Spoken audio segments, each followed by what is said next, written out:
नमस्कार दोस्तों, आज हम अपनी इस वीडियो में कुछ इंपॉर्टेंट क्वेश्चन डिस्कस करेंगे आरआरबी एनटीपीसी 2020 एग्जाम के लिए। तो आरआरबी एनटीपीसी का जो एग्जाम है वो स्टार्ट हो चुका है। तो ये जो सीरीज रहेगी ये मोस्ट इंपॉर्टेंट रहेगी आपके एग्जाम के लिए। इस सीरीज को आप बिल्कुल अच्छी तरीके से देखें और हम आपको 3 प्लेलिस्ट प्रोवाइड करा रहे हैं हमारे डिस्क्रिप्शन में। उन तीनों प्लेलिस्ट को अगर आप अच्छी तरीके से देख लेंगे तो मुझे नहीं लगता कि उसके बाहर से आपको कोई क्वेश्चन मिलेगा आपके एग्जाम में। तो ये जो 3 प्लेलिस्ट रहेंगी आप इनको अच्छी तरीके से देखें, इनसे आपको काफी हेल्प मिलेगी आपके एग्जाम में। मैक्सिमम क्वेश्चन आपको इन सीरीज से ही मिल जाएंगे। अगर आपको वीडियो पसंद आए तो वीडियो को लाइक जरूर करें और साथ ही हमारे चैनल को भी सब्सक्राइब कर लें। तो चलिए स्टार्ट करते हैं वीडियो को, देखते हैं पहला क्वेश्चन। तो हमारा पहला क्वेश्चन है, film and television institute of India is located at. तो फिल्म एंड टेलीविजन इंस्टीट्यूट जो है इंडिया का, भारत का, ये कहां पे लोकेटेड है? तो हमारा आंसर हो जाएगा पुणे। तो पुणे जो है, जो कि एक सिटी है महाराष्ट्र की, यहां पे लोकेटेड है फिल्म एंड टेलीविजन इंस्टीट्यूट। तो ये आपको याद रखना इंपॉर्टेंट रहेगा। Who won the Nobel prize for literature in 1913।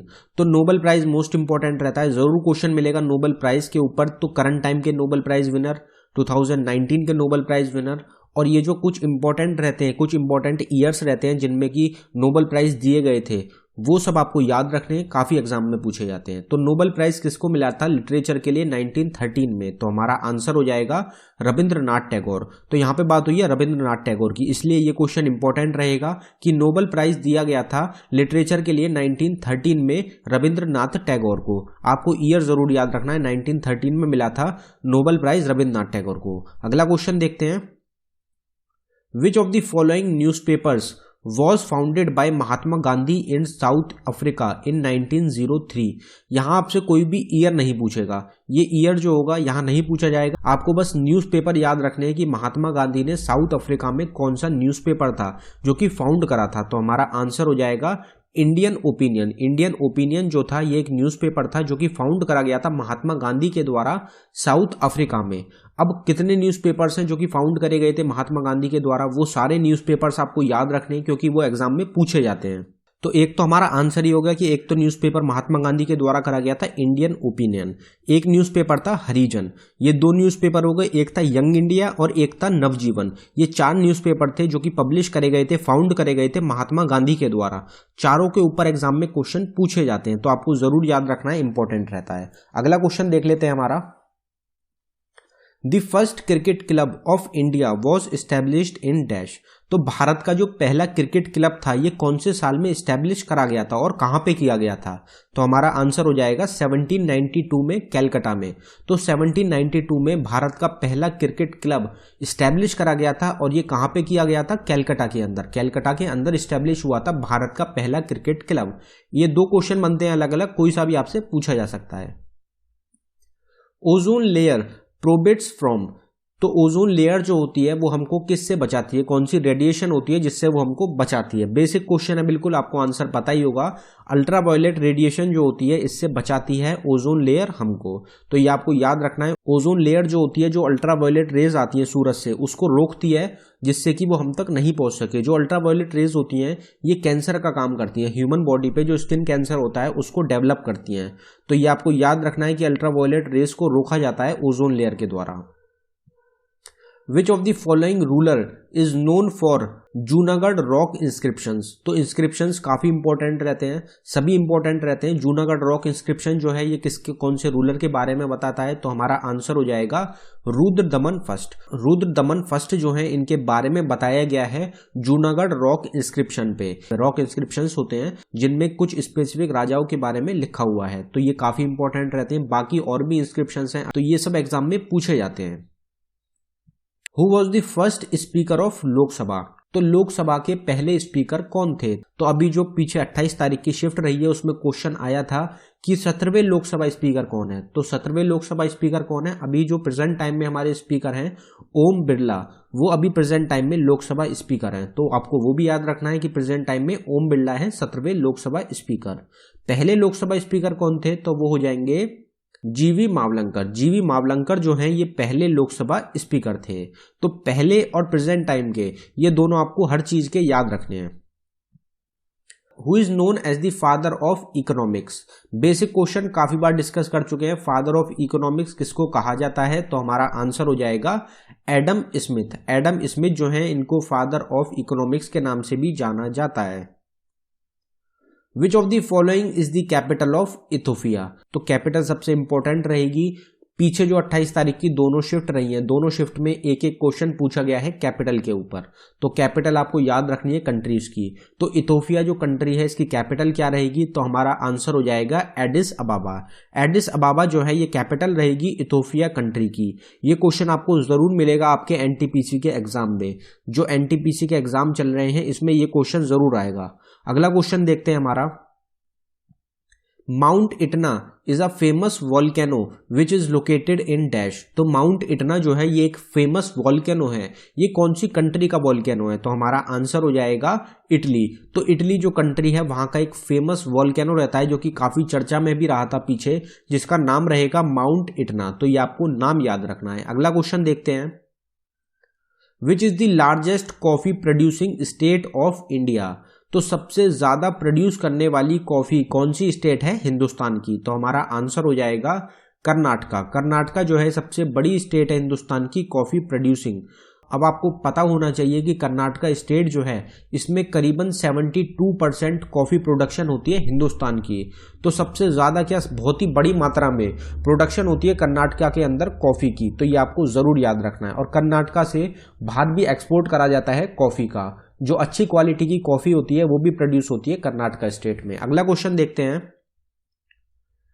Where is the Tungabhadra sanctuary located. Tungabhadra sanctuary जो है ये कहां पे लोकेटेड है, तो हमारा आंसर हो जाएगा कर्नाटका। तो कर्नाटका जो स्टेट है यहां पे लोकेटेड है तुंगभद्र सेंचुरी। पीछे ही डिस्कस करा था जो आरआरबी की सीरीज है उसमें एक क्वेश्चन दोबारा रिपीट हो गया। अगला क्वेश्चन देखते हैं। Who is the first non Indian to receive the Bharat Ratna.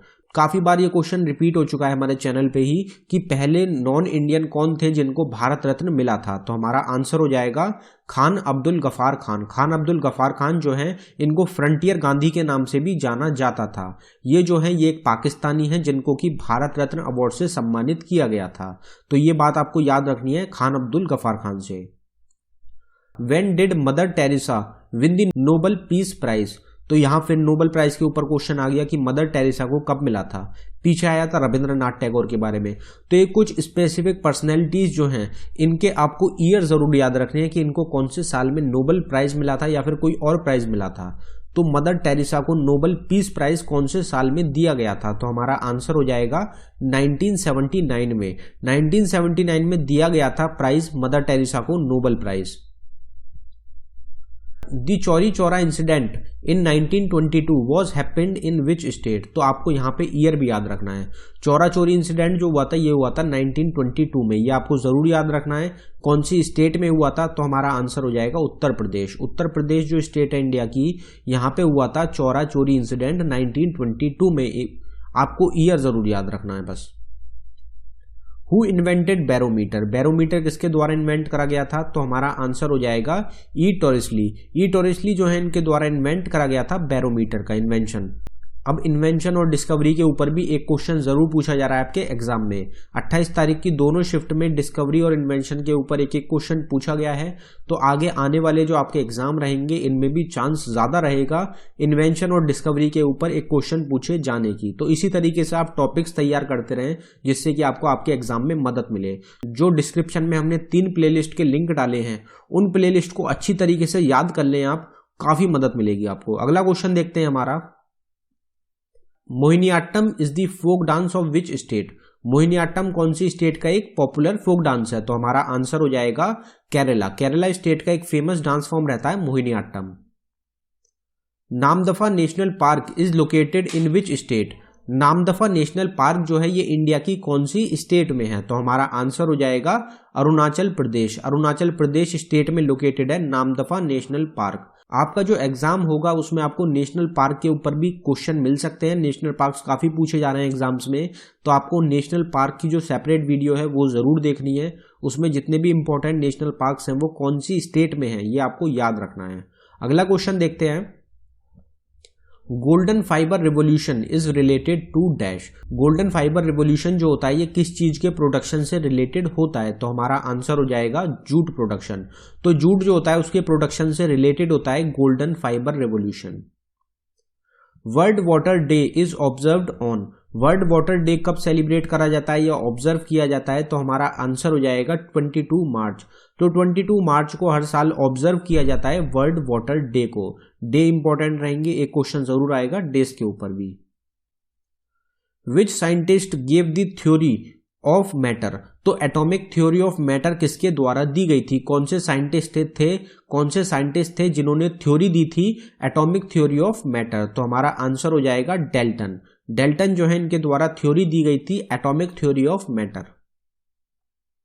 By which instrument radio activity is measured. Question काफी बार एग्जाम्स में रिपीट होता है कि रेडियो एक्टिविटी जो होती है ये कौन से इंस्ट्रूमेंट के द्वारा मेजर करी जाती है? तो हमारा आंसर हो जाएगा गीगर मुलर काउंटर, जिसको कि जीएम काउंटर के नाम से भी जाना जाता है। ये एक डिवाइस होता है, इंस्ट्रूमेंट होता है जिसकी मदद से रेडियो एक्टिविटी जो होती है उसको मेजर करा जाता है। What is the height of a geostationary satellite from the earth surface. तो अर्थ के सरफेस से कितनी ऊंचाई होती है जियो स्टेशनरी सैटेलाइट की? तो हमारा आंसर हो जाएगा बोथ ऑफ द अबव। तो 35,800 के आसपास आपको जो भी ऑप्शन मिलेगा वो आपका करेक्ट आंसर होगा। 35,800 जो होती है इसके अराउंड जो होती है ये जियो स्टेशनरी सैटेलाइट की हाइट होती है अर्थ के सरफेस से। तो दोनों जो हमारे ऑप्शंस दिए गए हैं ये करीबन सेम ही है, तो इसलिए बोथ ऑफ द अबव जो होगा ये हमारा करेक्ट आंसर हो जाएगा। अगला क्वेश्चन देखते हैं हमारा। विच of the following is the national symbol of America. तो अमेरिका का नेशनल सिंबल क्या होता है? तो हमारा आंसर हो जाएगा गोल्डन रॉड। गोल्डन रॉड जो होती है ये नेशनल सिंबल होती है अमेरिका कंट्री की। What causes green colour in leaves. तो लीव्स जो होती हैं, जो प्लांट्स होते हैं उनकी जो पत्तियां होती हैं, जो लीव्स होती हैं उनका हरा कलर किस वजह से होता है? तो हमारा आंसर हो जाएगा क्लोरोफिल। क्लोरोफिल जो होता है उसकी प्रेजेंस की वजह से हरा कलर होता है प्लांट्स की पत्तियों का। तो ये क्वेश्चन आपको पता ही होगा, बिल्कुल बेसिक क्वेश्चन है। विच union minister has inaugurated the Khelo India ई पाठशाला प्रोग्राम। तो आपको पता होगा कि कौन से यूनियन मिनिस्टर हैं जिनके द्वारा इनॉग्रेट करा गया है खेलो इंडिया ई पाठशाला प्रोग्राम को। तो हमारा आंसर हो जाएगा किरण रिजिजू जी। किरण रिजिजू जी जो है ये स्पोर्ट्स मिनिस्टर हैं, इनके द्वारा लॉन्च करा गया था, इनॉग्रेट करा गया था खेलो इंडिया ई पाठशाला प्रोग्राम को। Who among the following has called Mahatma Gandhi the Indian फकीर। तो ये इंपॉर्टेंट रहता है, महात्मा गांधी को जो टाइटल्स दिए गए थे ये किस किस के द्वारा दिए गए थे? तो इंडियन फकीर जो कहा गया था महात्मा गांधी को, ये किसके द्वारा कहा गया था? तो हमारा आंसर हो जाएगा विंस्टन चर्चिल। विंस्टन चर्चिल जो है इनके द्वारा कहा गया था महात्मा गांधी को इंडियन फकीर। How many bones are there in a man's year.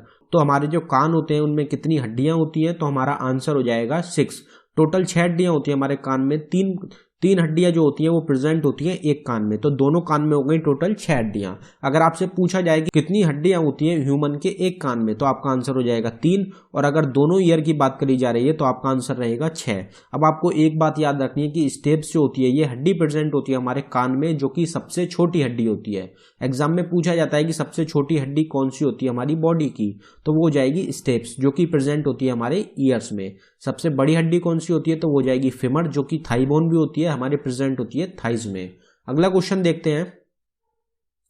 How much hearing capacity does a human have. तो ह्यूमन जो होते हैं, जो हम इंसान होते हैं, हमारी कितनी हियरिंग कैपेसिटी होती है? तो हमारा आंसर हो जाएगा 20 हर्ट्ज टू 20,000 हर्ट्ज। तो 20 हर्ट्ज से लेके 20,000 हर्ट्ज तक हमारी हियरिंग कैपेसिटी होती है। नॉर्मल ह्यूमन बीइंग की बात हो रही है यहाँ पे, तो ये आपको याद रखना है। Blood loss from teeth is due to the deficiency of which of the following vitamin. तो हमारे जो टीथ होते हैं अगर वो उनसे खून आता है तो ये कौन सा विटामिन होता है जिसकी कमी की वजह से ये परेशानी होती है? तो हमारा आंसर हो जाएगा विटामिन सी। तो विटामिन सी की कमी की वजह से जो हमारे टीथ होते हैं उनसे खून आने लगता है। तो ये क्वेश्चन जो होते हैं, जो साइंस के ये इंपॉर्टेंट क्वेश्चंस होते हैं, ये अक्सर एग्जाम में पूछे जाते हैं। और विटामिन जो होता है सबसे इंपॉर्टेंट रहता है, जिसके ऊपर काफी एग्जाम्स में क्वेश्चन देखने को मिलते हैं, तो ये आपको जरूर जरूर याद रखना है। तो दोस्तों ये था हमारी वीडियो का आखिरी क्वेश्चन। अगर आपको वीडियो पसंद आई हो तो वीडियो को लाइक करें, और अगर आपने अभी तक चैनल को सब्सक्राइब नहीं किया है तो चैनल को जरूर सब्सक्राइब करें। और साथ ही जो हमने डिस्क्रिप्शन में आपको 3 प्लेलिस्ट प्रोवाइड कराई हैं उनको बिल्कुल भी देखना ना भूलें, बिल्कुल जरूर देखें उनको, उनसे आपको सबसे ज्यादा मदद मिलेगी आपके एग्जाम्स में। धन्यवाद दोस्तों।